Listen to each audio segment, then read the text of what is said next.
Good evening. You're watching the news on Croatian television. Ivica Todorić, who stands to lose control of his food and retail empire Agrokor, has reportedly signed a standstill agreement with creditors and suppliers, according to bankers familiar with the matter. The talks between Agrokor, banks and suppliers are private and details are scarce.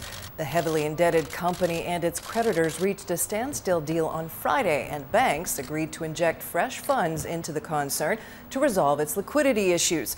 After marathon talks on Saturday, suppliers also appear to be on board with the agreement. However, they insist that the state also holds off on collecting unpaid taxes from companies in the Agrokor group. Meanwhile, the government has issued a statement announcing that Prime Minister Andrej Plenković would meet on Monday with Agrokor's suppliers. Economy Minister Martina Dalić and Agriculture Minister Tomislav Tolušić will also be attending. The leader of the Social Democrats, Davor Bernardić, addressed the government's bill, which aims to protect the economy and financial system from the failure of a major company like Agrokor. Lawmakers are set to debate the bill this week. Over a 100-day period, this bill gives the government-appointed trustee greater powers than those of Ivica Todorić. It isn't right that the Prime Minister just briefed political party leaders on this bill on Friday. If we truly want to take care of our economy, then this conversation should have taken place a long time ago. Tolls are set to rise by an average of 5% on Monday morning on motorways managed by the national road company hrti.hrt.hr. A trip on the A1 from Zagreb to Split will cost drivers 181 kuna, 7 kuna more than before. The price hike is part of the government's roads restructuring plan. The debt Croatia accumulated to build its modern highway network exceeds 5 billion euros. Tolls are set to go up again by an additional 10% from July 1st to September 30th, the peak of the tourist season. The summer increase will not apply to freight vehicles and buses. Voters in Serbia went to the polls today to elect a new president. Prime Minister Aleksandar Vučić was the clear frontrunner among 11 candidates. The polls closed at 8. Preliminary results are expected after 10 tonight. I'd like to believe that no one will try to destabilize Serbia. I'm confident turnout will be high and that voters will make a democratic decision about their future. Serbia has a new, genuine political movement. This is cause for optimism, an honest way of conducting politics and governance. That's what's putting a smile back on our faces. I definitely expect a first-round victory. I wish all the candidates the best. May the best candidate win. And I'm definitely the best.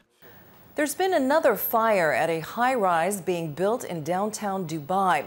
Firefighters managed to bring the blaze under control. No injuries were reported. This is the latest in a spate of fires to hit tall buildings in the emirate over the past 2 years.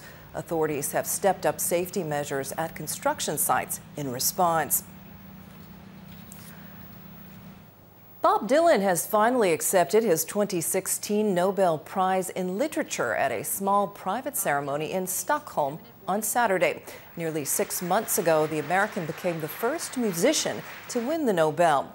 The singer-songwriter collected the diploma and medal ahead of a concert in the Swedish capital. Today is World Autism Awareness Day. Croatia's parliament has joined the UN-sanctioned campaign to raise public awareness about people with autism. Parliament and thousands of iconic landmarks and buildings around the world will be illuminated in blue today in support of those living with autism. Read to Me is a UNICEF-sponsored campaign to promote reading aloud to young children. The National Early Literacy Campaign celebrated its 4th birthday in Bjelovar today. Studies show that the first 3 years of a child's life are crucial for development. Research shows that what a child misses in the first 3 years of life is nearly impossible to make up. So, dear parents, read to your kids. Just 15 minutes a day is enough to stimulate development. Taking a look at sports, Dubrovnik's Jug continue to dominate the sport of water polo in the region. Last night, they successfully defended their title in the Adriatic League, claiming their 7th consecutive championship trophy. Jug beat Montenegrin side Jadran from Herceg Novi 15-3. The top scorers for the home team were Jokovic with 5 goals and Fatovic with 3. In regional ABA basketball, Cedevita hosted Serbian side Partizan in a decisive game of the semifinal series. Cedevita defeated Partizan to advance to the final. Cedevita will play the winner of the semifinal between Crvena Zvezda from Belgrade and Montenegrin side Budućnost.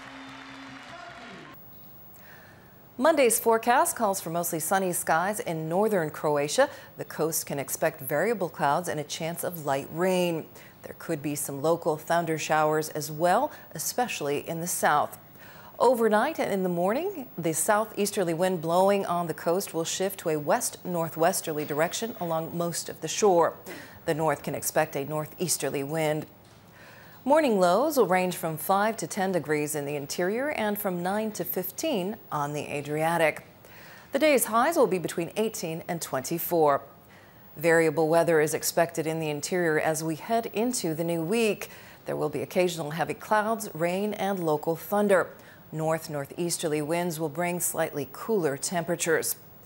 Similar weather is expected on the coast. There will be occasional rain and thunder showers until Thursday. Expect westerly and northwesterly winds on the central and south coast and a northeasterly in the north. Temperatures along the shore will also be cooler. And that brings us to the end of our program. Thanks for joining us. We'll see you again tomorrow.